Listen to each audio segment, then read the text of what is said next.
साध्वी कृष्णानंद। माता जी, एक बयान आया है, उसको कैसे देखते हैं अनिरुद्ध जी का, जो 14 साल और 25 साल को लेकर कन्या के बारे में बोला है? हरिओम। जैसा कि अभी उनका कथन सुना है, बहुत ही निंदनीय है और बहुत अमर्यादित है। शब्द होते हैं, शब्द की अपनी मर्यादा होती है।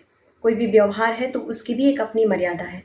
और जब एक जनसमूह, जनसैलाब आपको यदि समझ रहा है, सुन रहा है, देख रहा है, तो उस व्यक्ति को, उस सज्जन को अपनी हर तरह की मर्यादा का ख्याल रखना चाहिए। उठना, बैठना, बोलना, चालना, हर एक चीज़ की उसकी अपनी मर्यादा होती है, क्योंकि आपको कई लोग फॉलो कर रहे होते हैं, आपसे प्रेरणा ले रहे होते हैं, सीख रहे होते हैं, और आप स्वयं एक व्यास मंच पर, एक व्यासपीठ पर विराजमान है, जो एक बहुत सम्माननीय और बहुत ही बड़ा पद है। और जब आप उस पद पर विराजमान हो तो अपनी भाषा पर नियंत्रण रखना चाहिए और विचारों पर भी नियंत्रण रखना चाहिए। यहाँ तक कि कहना ये कि जैसा कि उनका शब्द है, मुझे अपने मुख से भी बोलने में उचित नहीं लग रहा है, लेकिन मैं कहूँ कि जैसा उन्होंने कहा 14 साल की लड़कियों का विवाह कर देना चाहिए, तो पहले भी विवाह होते थे, लेकिन कितनी समस्याएं होती थी, पहले लोग कह नहीं पाते थे। लेकिन जैसा कि उनका मानना है, पूरी महिला समाज के लिए उन्होंने ऐसा कह दिया, तो ये नहीं है, ये पृथ्वी चल रही है तो साधु के, संतों के तप से चल रही है, महिलाओं के सतीत्व से चल रही है, कन्याओं के धर्म से चल रही है, उनके पुण्यों से चल रही है। तो महिलाओं को इस तरह के दुर्वचन कहने का कोई औचित्य नहीं है।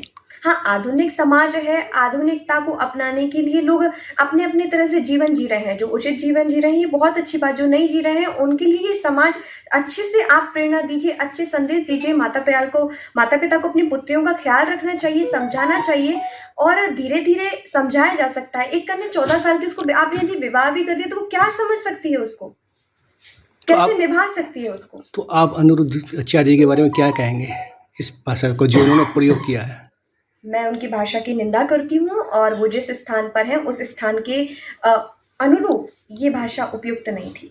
देखिए, ये तो आई थिंक एक वल्गैरिज्म का ही उनका कथन है, क्योंकि 14 साल की जो गुड़िया होती है, बेटी होती है, वो बाल रूप में ही होती है, तो बचपना होता है, इतना उसको अंडरस्टैंड नहीं होता है।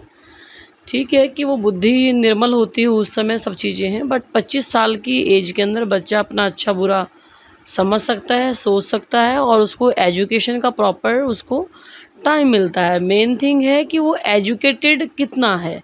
14 साल की उम्र में कितना बच्चा पढ़ाई करता है? I think it's on 8th standard.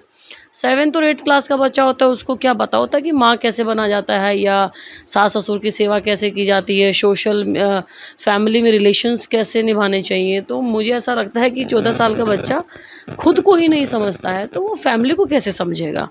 और मेरा ये कहना ये भी नहीं है कि वो 25 साल की उम्र में आकर के ही शादी करे, बट ये है कि वो कम से कम एटलीस्ट 21st की एज में बच्चा ग्रेजुएशन कर लेता है और 23rd में मास्टरी कर जाता है। अगर बच्चा एजुकेशन में अच्छा है तो वो PhD करे, और आगे अपना लाइफ में प्रोफेसर में जाना है, या उसको मेडिकल जॉब में जाना है, या जो भी उसका फील्ड और स्ट्रीम है उसके अकॉर्डिंग उसका रहता है। तो आई थिंक बच्चा 23-24 साल की एज में उसका एक पाथ जो है वो डिसाइड हो जाता है। तो फर्टिलिटी रेट, ये सत्य है कि 25 के बाद 26, 27, 28 में फीमेल्स में फर्टिलिटी रेट डिक्रीज़ हो जाता है। तो वो ज़्यादा बेटर होता है कि एज के अकॉर्डिंग मैरिज होना भी समाज के लिए अच्छा है और शुभ है। वो 25 से पहले का, इन द सेंस 22, 23, 24 साल की एज शादी के लिए अच्छी रहती है बेटियों के लिए। क्या आप इसको कैसे देखती हैं, क्योंकि आप डॉक्टर भी हैं, अब हम वैसे भी बस मेरा यही नज़रिया है देखने का कि education is the first priority to everyone, because शिक्षा ही इंसान को ह्यूमन बीइंग बनाती है, एनिमल से ह्यूमन बीइंग बनाती है। हम सभी मैमल्स हैं, सभी के सभी। और जब तक हमारे ब्रेन में एक भगवान ने वो इतना दिया है कि हम अपने उसको साक्षरता की तरफ ले जा करके उसको और बुद्धिजीवी और विकसित रूप से ले सकते हैं, तो आई थिंक वो परिवार को बहुत अच्छे से संभाल पाएंगी। बेटियां जितनी अच्छी पढ़ी लिखी होंगी, जितनी समझदार होंगी, तो वो शायद इमोशंस को भी बहुत अच्छे से कैच कर पाएंगी। तो आपने समाज में देखा भी होगा, आजकल बहुत बढ़िया बेटियां जो हैं सभ्य हो गई हैं, समझदार हो रही हैं। सास ससुर की वो सेवा भी बहुत अच्छे से कर रही हैं। तो अगर ऐसा नहीं होता तो मुझे लगता है जितने महात्मा संत आज के टाइम पे कथा प्रवचन कर रहे हैं वो नहीं कर रहे होते। तो हमारा समाज एजुकेटेड हो गया है, इसीलिए इतनी संस्था कथा प्रवचन चल रहे हैं, इसीलिए इतने संतों का और बाबाओं का इतना सब चल रहा है। कितने वायरल हो गए हैं आजकल, तो बिना सुने तो नहीं हो गया होगा वायरल। और जितना युवा सुन रहा है शायद ही कोई और का सुन रहा होगा। ये आप गूगल पे सर्च कीजिए इस चीज़ को लेकर के। आपके इस टाइप के बयान को आप कैसे देखते हैं? आई थिंक उन्होंने फ्लो में कुछ कह दिया होगा, ऐसे ही फ्लो में बोले हुए वर्ड हैं, ये बुद्धिजीवी के शब्द नहीं हैं।